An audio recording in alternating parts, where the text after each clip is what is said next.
So hi everyone, welcome back to another new video. So guys, जेवढे पण मुलं MST सीईटीच्या एक्झामला apply करतायत त्या मुलांसाठी एक गुड न्यूज आहे.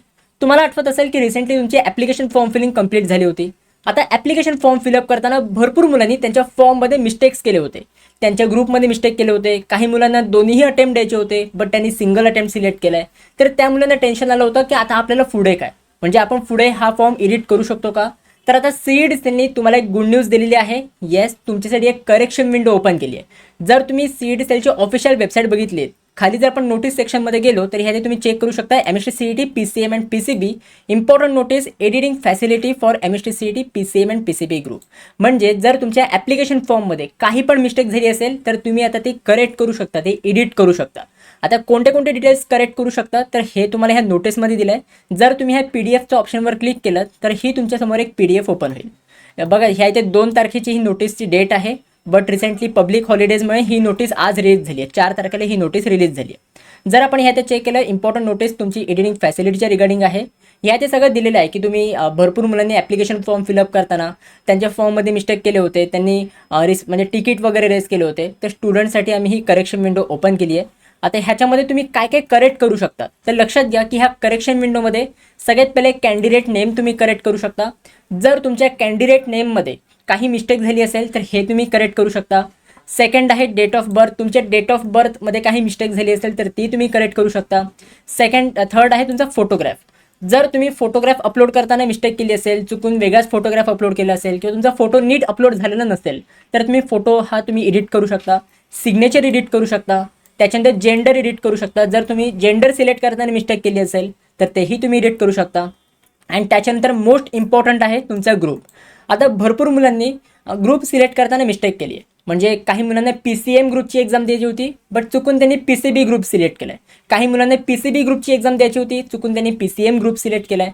काही मुलांना दोन्ही ग्रुपची एक्झाम द्यायच्या होत्या, बट त्यांनी एकच ग्रुप सिलेक्ट केला आहे. तर तुमच्यासाठी हा एक ऑप्शन दिलेला आहे, ही एक फॅसिलिटी प्रोव्हाइड केली आहे की जर तुम्ही एकच ग्रुप कुठला तरी सिलेक्ट केला असेल तर त्या ठिकाणी तुम्ही दुसरा ग्रुप आता ॲड करू शकता. म्हणजेच काय की फॉर एक्झाम्पल तुम्ही PCM ग्रुप सिलेक्ट केला असेल, बट तुम्हाला PCB ग्रुपची एक्झाम द्यायची असेल तर तुम्ही आता PCB ग्रुप ॲड करू शकता. लक्षात घ्या की ह्याच्यामध्ये तुम्ही चेंज नाही करू शकत. PCM ग्रुपपासून ते PCB ग्रुपमध्ये किंवा PCB ग्रुपपासून ते PCM ग्रुपमध्ये असं तुम्ही चेंज नाही करू शकत. तुम्ही ग्रुपला ॲड करू शकता. म्हणजेच काय की तुम्ही ग्रुपला ॲड केल्यानंतर तुम्हाला एक्स्ट्रा फी पण त्या तिकडे पे करावी लागेल. त्या पर्टिक्युलर ग्रुपला अप्लाय करण्यासाठी तुम्हाला एक्स्ट्रा फी पे करावी लागेल.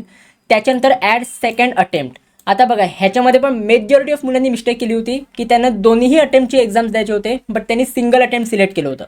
तर तुमच्यासाठी हा एक ऑप्शन दिलेला आहे की तुम्ही आता सेकंड अटेम्प्ट ॲड करू शकता. म्हणजे जर तुम्ही फर्स्ट अटेम्प्ट सिलेक्ट केलं असेल तर तुम्ही आता सेकंड अटेम्प्ट ॲड करू शकता, बट आता ॲड केल्यानंतर तुम्हाला एक्स्ट्रा फीसुद्धा पे करावी लागेल. म्हणजे त्या अटेम्प्टची जी पण काही फी असेल तुमच्या कॅटेगरीच्या अकॉर्डिंग किंवा जर तुम्ही ओपनमध्ये असाल तर त्याच्या अकॉर्डिंग तुम्हाला थोडी एक्स्ट्रा फीसुद्धा पे करावी लागेल. तर हे काही डिटेल्स आहेत जे तुम्ही करेक्शन विंडोमध्ये एडिट करू शकता. आता भरपूर मुलांचा प्रश्न असेल की दादा माझ्या मदर्स नेममध्ये फादर्स नेममध्ये मिस्टेक झाली आहे तर मी काय करू. तर बघा, मदर्स नेम आणि फादर्स नेम एवढे इम्पॉर्टंट नाही आहे. तुमच्या ॲडमिट कार्डवरती हे जे डिटेल्स आहेत हेच तुमचे प्रिंट होऊन येणार आहेत. तर त्याच्यामुळे ह्या डिटेल्समध्येच तुम्ही करेक्शन करू शकता. त्याच्यानंतर काही मुलांचं कॅटेगरीमध्ये मिस्टेक झाली असेल, काही मुलांनी OBC सिलेक्ट करायचं होतं, चुकून त्यांनी ओपन सिलेक्ट केलं आहे, तर त्याचंही तुम्ही टेन्शन घेऊ नका. हे जे कॅटेगरीचे डिटेल्स आहेत हे आत्ता एवढं काही इम्पॉर्टंट नाही आहेत. हे तुम्ही ॲडमिशन प्रोसेसच्या वेळी एडिट करू शकता. अजून काही मुलांच्या 10वी 12वीचे मार्क्स एंटर करताना मिस्टेक झाली असेल तर ते सुद्धा तुम्ही ॲडमिशन प्रोसेसच्या वेळी करेक्ट करू शकता.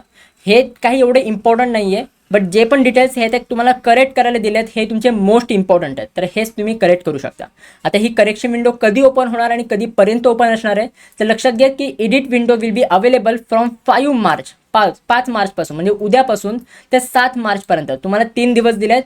5, 6, 7 ह्या 3 दिवसांमध्ये तुम्ही करेक्शन विंडोमधनं जे पण काही तुमचे डिटेल्स आहेत हे तुम्ही एडिट करू शकता. एकदा तुमची करेक्शन विंडो क्लोज झाली त्याच्यानंतर तुम्हाला काही पण डिटेल्स करेक्ट करायला मिळणार नाही आहेत. तर करेक्शन विंडोचा फायदा घ्या. जर काही मिस्टेक झाली असतील तर ते तुम्ही करेक्ट करून घ्या.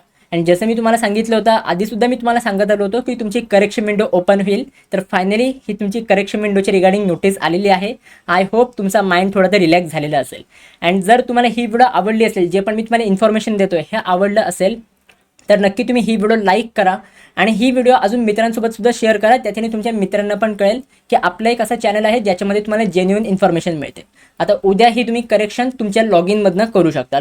एकदा तुम्ही CEDच्या वेबसाईटवर लॉग इन केलं ना तर ह्या इथे जाऊन तुम्हाला CET एक्झामिनेशन पोर्टल ह्या इथे जाऊन तुम्ही एकदा लॉग इन केलं ना, तर तुम्हाला करेक्शन विंडोचा ऑप्शन दिसेल, तर त्यातून तुम्ही एडिट करू शकता.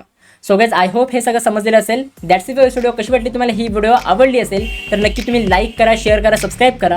भेटू पण पुढच्या व्हिडिओमध्ये. तोपर्यंत बाय बाय, सी या अँड बघू.